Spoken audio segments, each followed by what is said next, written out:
దీపం వెలిగిస్తారు.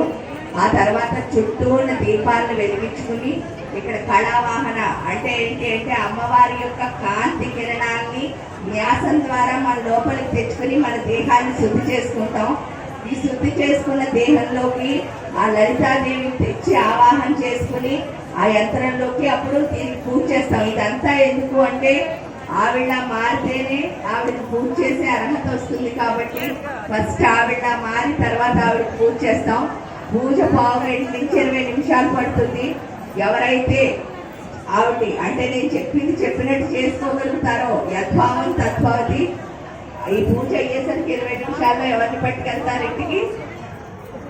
ఆ లలితాదేవిని ఖచ్చితంగా పట్టుకెళ్తారు. 100% కాదు 500% గ్యారంటీ. కానీ మీరు ఎంత ఆవిడతో అనుసంధానమై చేసుకుంటారో అంత బాగా ఆవిడ మీ ఇంటికి పట్టుకెళ్ళచ్చు.